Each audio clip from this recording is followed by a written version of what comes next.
Assalamualaikum warahmatullahi wabarakatuh. Apa kabarnya hari ini? Semoga kita semua dalam keadaan sehat walafiat. Kali ini kita akan belajar materi tentang mendengar karena bunyi. Bunyi dan sifatnya. Ada pertanyaan esensial. Yang pertama, bagaimana bunyi merambat?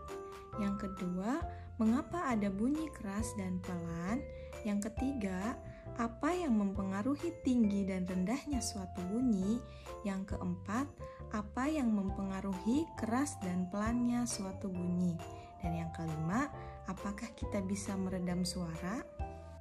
Nah, anak-anak, tujuan pembelajaran kita kali ini yaitu yang pertama adalah peserta didik bisa menjelaskan sifat-sifat bunyi berdasarkan hasil pengamatan atau percobaan. Yang kedua, peserta didik bisa menjelaskan karakteristik bunyi berdasarkan hasil pengamatan atau percobaan. Nah, ketika gaya bekerja pada suatu benda dan membuat benda tersebut bergetar, maka akan terbentuk bunyi. Getaran benda ini membuat udara di sekelilingnya menjadi ikut bergetar. Getaran udara inilah yang merambat sampai di telinga sehingga kita bisa mendengarkan bunyi. Berbeda seperti cahaya, bunyi memerlukan medium untuk merambat. Medium tersebut bisa berupa benda padat, cair, atau gas. Hal ini menyebabkan tidak adanya bunyi yang dihasilkan di ruang vakum, termasuk di luar angkasa. Bunyi juga tidak bergerak secepat cahaya. Nah, anak-anak, adapun sifat-sifat bunyi yang perlu kita ketahui. Yang pertama, merambat ke segala arah. Jadi bunyi itu dapat merambat ke segala arah. Berbeda dengan cahaya yang merambat lurus, bunyi merambat ke segala arah.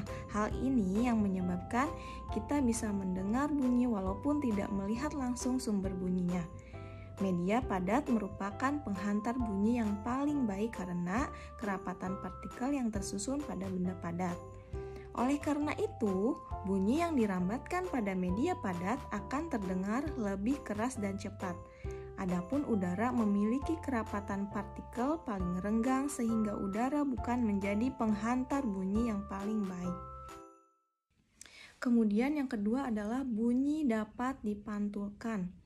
Walaupun dinding lantai di kelas atau di rumah terbuat dari benda yang keras, kita tidak mendengarkan gaung atau gema. Hal ini dikarenakan ruangan tersebut terisi dengan benda-benda lain yang menyerap suara seperti tirai, karpet, buku, tas, bantal, baju, dan benda-benda lainnya.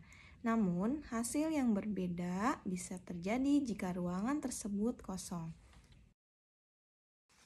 Kemudian sifat bunyi yang ketiga yaitu tinggi, rendah, dan intensitas bunyi. Energi bunyi merambat melalui sebuah medium dalam getaran yang terus berulang.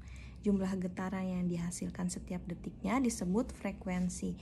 Jumlah frekuensi ini akan memengaruhi tinggi rendah nada. Semakin tinggi frekuensi bunyi, maka akan semakin tinggi nada yang dihasilkan. Nah, anak-anak, intensitas bunyi adalah seberapa keras sebuah bunyi itu terbentuk.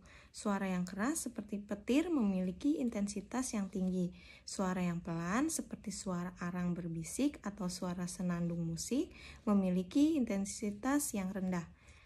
Bisakah kalian mencari contoh lain untuk bunyi yang memiliki intensitas tinggi dan rendah?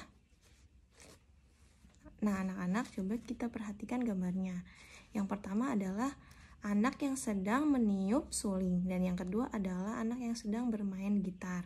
Intensitas berbeda dengan tinggi rendah bunyi. Suling yang ditiup pelan tetap menghasilkan bunyi yang tinggi, namun memiliki intensitas yang rendah.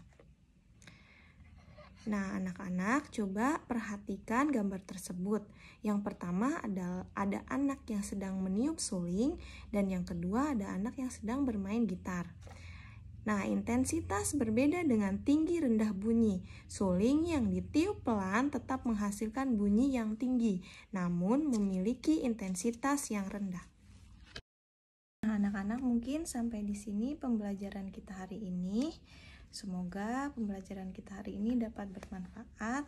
Sampai bertemu lagi di pembelajaran selanjutnya. Wassalamualaikum warahmatullahi wabarakatuh.